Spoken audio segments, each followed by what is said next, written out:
Hey guys, two things I want to talk about today. One is identifying trauma responses within ourselves that may have even become integrated into our personalities, but also, and maybe even more important, how do we begin to push through that and choose a different way? When we talk about trauma, I mean, the Oxford Dictionary definition is basically trauma is a distressing situation, something you went through that was distressing, a distressing experience. But the Center for Addiction and Mental Health kind of added to that. Their definition says it's the lasting emotional response that often results from living through a distressing event. So it's not just the distressing event, it's that lasting emotional response.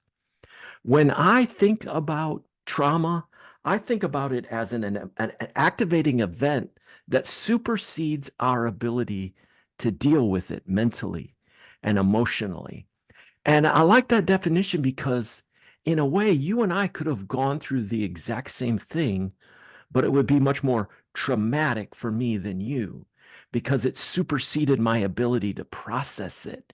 And I stayed stuck, whereas it was hard on you too, but you didn't really stay stuck. You were able to process it, you were able to cope with it mentally, emotionally, and you were able to move on. So let's look first at identifying what are these trauma responses that sometimes actually become lifelong coping mechanisms that are integrated into our personality. And I know this is something that's likely familiar with you when we talk about fight or flight or freeze and fawn. But let's get into those a little bit and see how that can become more of a permanent coping mechanism, not just us staying stuck in lower brain function, literally, but we've chosen that coping mechanism for so long it becomes part of our personality. So the first one is the fight. Um, you know, I think of a bear that has his paw stuck in a trap.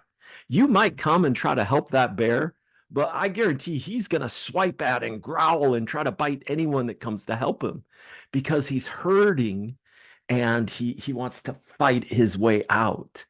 And sometimes that becomes our way of not letting people get close to us again.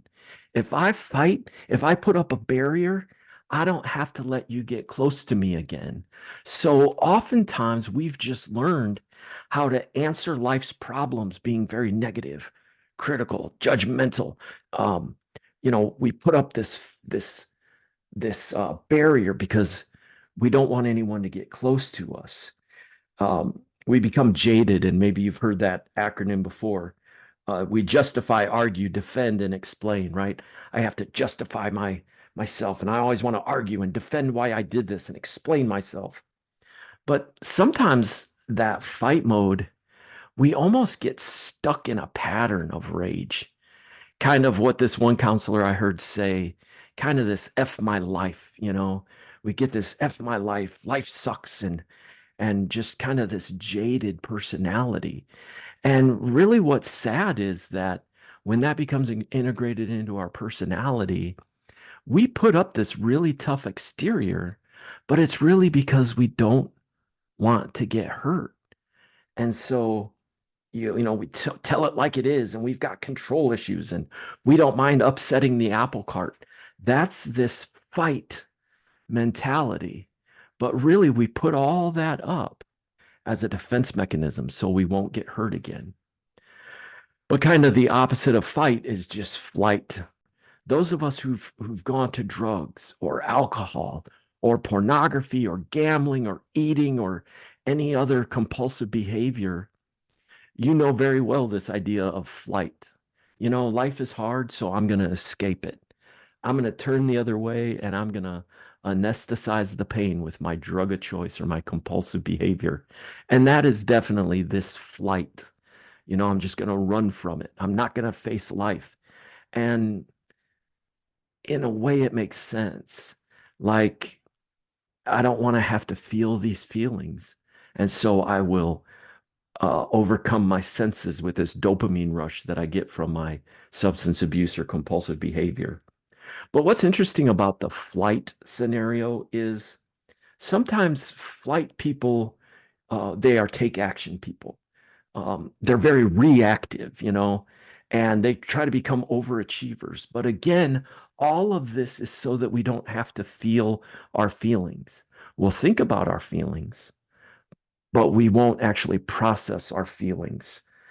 Um, but so there's fight and flight, but then there's freeze. Uh, and freeze can take on a few different ways. One way we freeze, it reminds me of that song, Hello, Darkness, My Old Friend. I mean, you just kind of befriend the darkness, We just have kind of given up. We freeze in life. And we kind of have that Eeyore, life is hard. Life sucks. We've kind of just embraced the darkness and we're just frozen. By pretending it doesn't matter, we kind of insulate ourselves. This is rooted in shame, and anxiety, fear, negativity. We just are kind of comforted by the sadness sometimes. This is a terrible place to stay stuck. Oftentimes, we have a really low self-image and we've just kind of frozen and we let the world go by. But again, we're not really working through our feelings. Um, this is a place of heartbrokenness. Again, like I said, we almost embrace the darkness so that it's not that bad. Um, Sometimes we just say like, I'm such a mess and, the things can't get better. That's one way that we stay stuck in the freeze. But another kind of attribute of the freeze scenario is when we kind of keep people at a distance. You're not very easy. It's not very easy to get to know me. And maybe you know someone like that, or maybe you are someone like that. If we don't let people get close, they'll never know us and they won't be able to hurt us. But then sometimes we're real emotional. Our emotions are right on our sleeve because the littlest thing and we can blow up. Well, it's because we're frozen and we're not dealing with our emotions appropriately. And maybe that's something that you see in yourself. The final one is fawning. What we'll do is we'll try to garner favor with with other people, We'll fawn over our wife or other people. And what we're doing is we're very much trying to get acceptance and approval.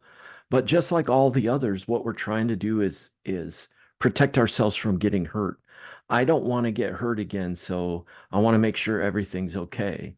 Sometimes fawning will look like checking in with people. Are we still okay? Did I do anything wrong?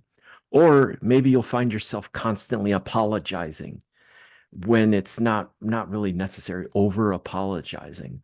All of this is in an effort to um, not make waves, and it's to make sure that we don't get hurt by having an argument. But one thing that all of these have in common, fight, flight, freeze, and fawn, is that we're not dealing with our emotions appropriately. We're not even comfortable with our emotions. In the next video, we'll get into how do we push through this and, find ourselves a better way, choose a better way. That's it for today. But my question for you is this: which of these do you find that maybe most resonated with you? Do you find yourself in fight, flight, freeze, or fawn mode, or maybe a compilation of several of those? Let me know in the comments below. I'm Brian on YouTube at New Life Recovery. Until next time, God bless you. I love you and be well.